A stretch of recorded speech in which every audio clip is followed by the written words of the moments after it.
Dogs of war, or brothers in arms, young men from cities, the valleys and the farms, sworn to the crown and a country's peace, honour, pride and courage, the soldier's creed. The shilling is taken and the deal is struck, this code of honour, this game of luck. Pain's now his friend in so many ways, a soldier's burden for the rest of his days. But why go to war? A war that doesn't end. If not our heroes, then who do we send? Sentenced to hell in a war-torn land, dodging the reaper, hidden in the sand. But this isn't new, it's from centuries past, from bow and arrow to bullets and gas. But what of the lessons when our heroes return? In a flag-draped coffin, what did we learn?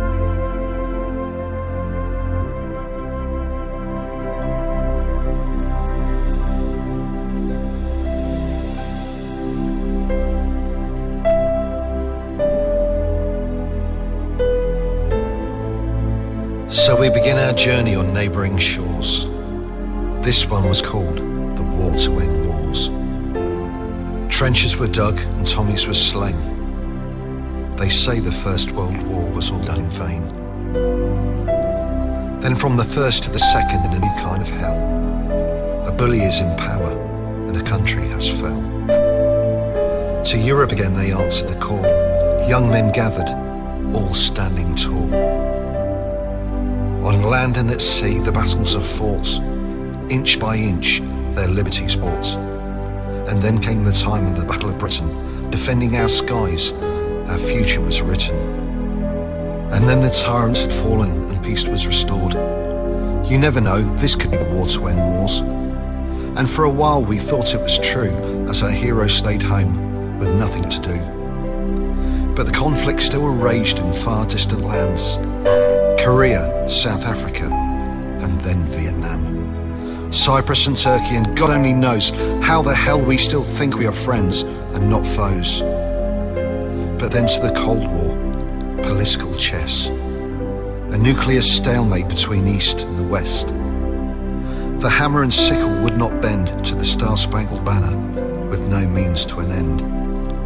The fear of destruction would not make them see the horrors of fallout that could so easily be. The end of mankind for a political cause. Maybe that would be the war to end wars.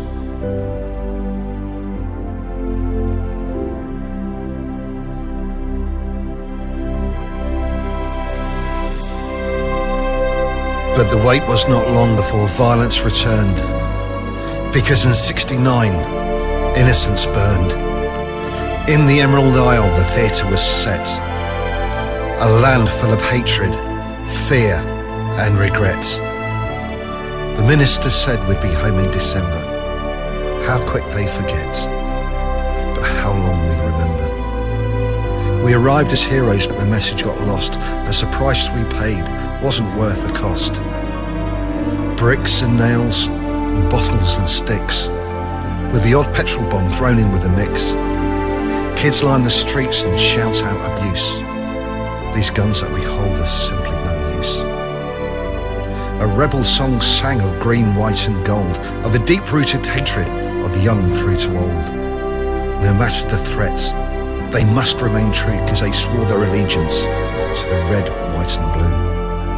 But what was the reason for this civil war?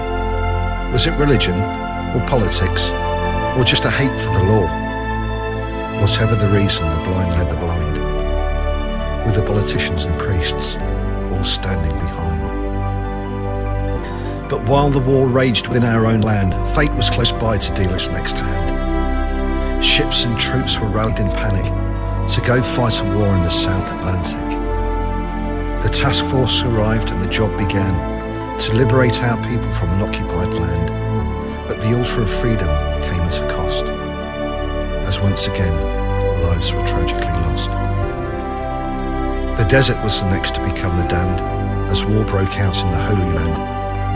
The reactions were quick and the job was done, but yet again many had died at the point of a gun.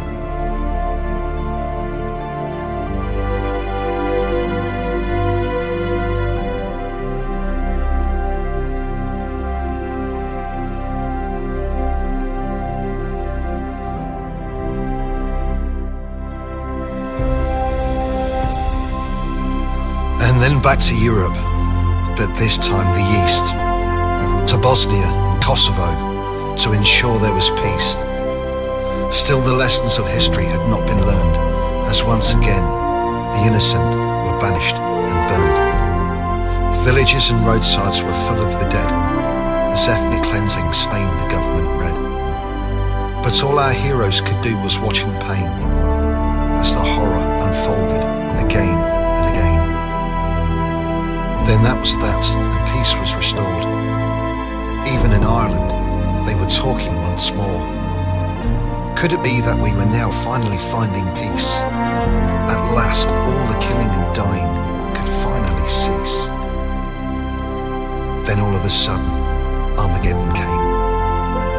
As the Twin Towers fell and war broke out again. But this time they faced a new kind of foe. Back to Iraq and Afghanistan, our heroes did go. And there in that land, they continue a fight in a terrorist war with no end in sight.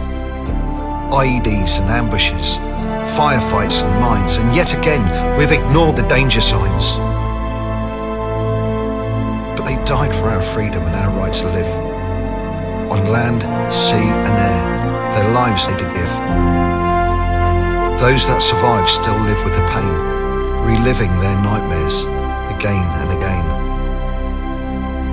So when we enter our time of remembrance, lest we forget the pain and the courage, the blood and the sweat.